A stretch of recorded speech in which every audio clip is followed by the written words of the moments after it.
먼저 BBC에 미국이 한국보다 더 많은 시험을 하고 있는가 라는 제목의 기사부터 소개합니다.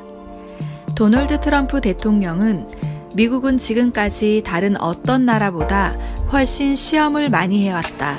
최근 자료에 따르면 미국에서 35만 9,161명이 검사를 받았다. 이는 지금까지 전 세계에서 가장 많이 검사한 한국보다 많은 것이다 라고 했습니다. 그러나 한국의 인구는 약 5,100만 명인데 비해 3억 7천만 명 이상의 인구가 살고 있는 미국과 단순한 수치로 비교하는 것은 옳지 않다고 했습니다. 따라서 인구 150명 중 1명 이상을 실험한 한국과 비교했을 때 미국은 1000명 중 1명 미만이었고 이것은 미국에서 검사받은 1인당 국민 수가 한국보다 훨씬 적은 수치라고 팩트체크를 하였습니다.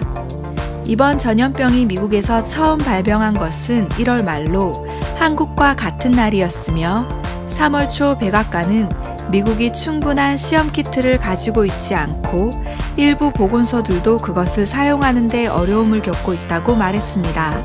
그러나 최근 미국에서의 테스트가 크게 증가하여 지난 며칠 동안 검사 수가 거의 2배로 늘어난 부분에 대해 트럼프의 소극적인 초기 대처를 지적하였습니다. 베트남은 확진자가 넘쳐나는 상황에서 한국의 병상 확보 방법에 감탄하고 있습니다.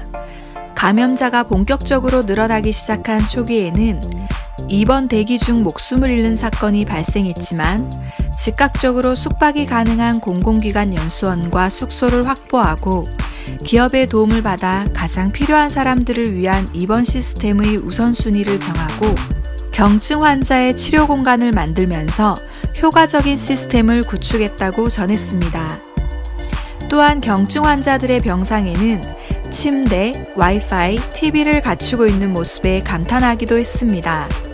질병 발병의 핫스팟이었고 최근 며칠 동안 새로운 사례를 크게 줄인 한국은 경증 환자도 정부 당국의 감독하에 의료격리 상태를 유지한 것이 병원의 부하를 줄이는 것에 얼마나 효과적인지를 보여줬다고 전했습니다.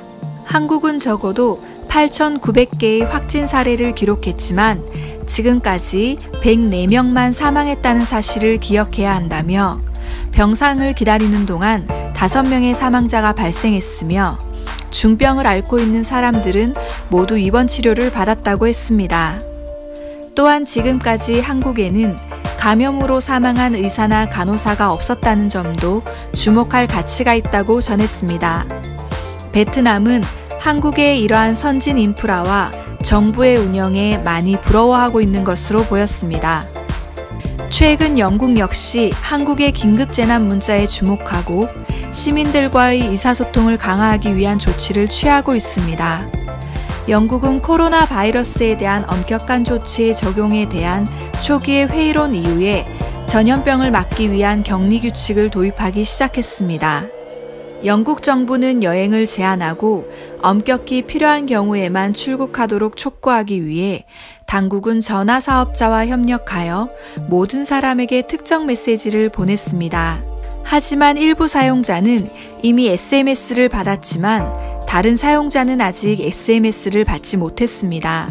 7년 전에 실험된 비상경보 시스템은 실제로 실행되지 않았습니다. 하지만 한국은 정부가 직접 전화 사용자에게 메시지를 보낼 수 있다고 전했습니다. 지난 포항 지진으로 한국이 구축한 견고한 시스템이 선진국이라 불리는 나라들이 벤치마킹하고 있습니다.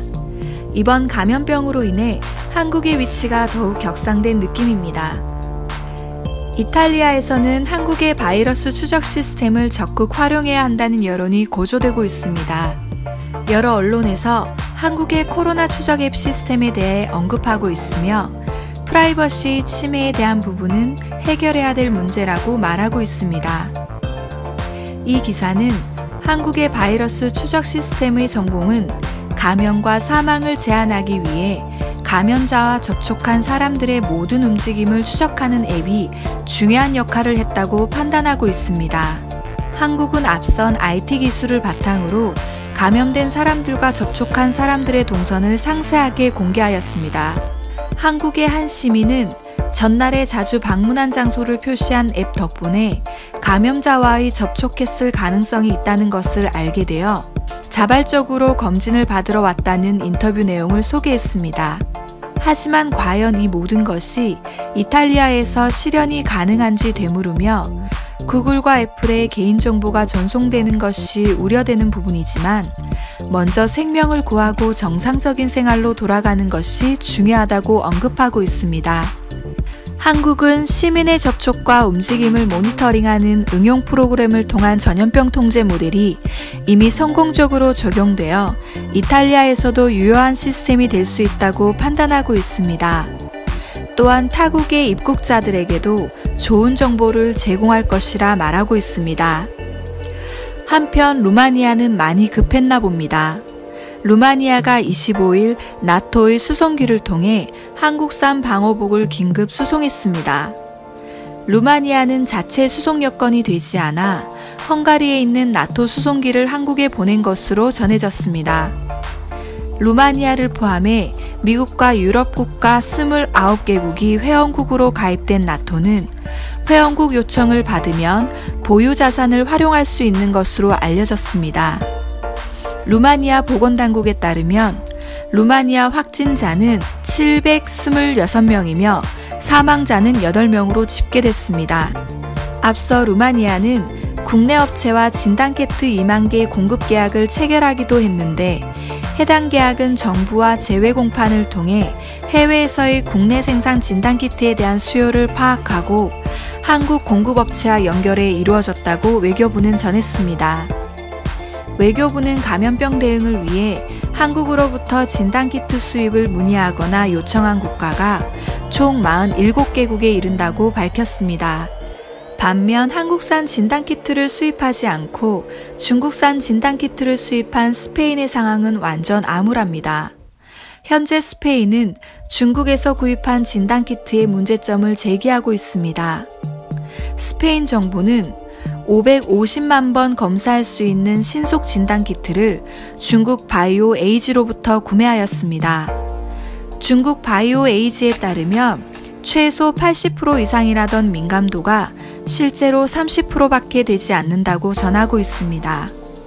역시 메이드 인 차이나입니다. 스페인은 위급한 시기에 중국에게 제대로 사기를 당하고 말았습니다. 세상 속 한국 이야기는 계속됩니다. 시청해주셔서 감사합니다. 구독자 여러분, 오늘 하루도 수고 많으셨습니다.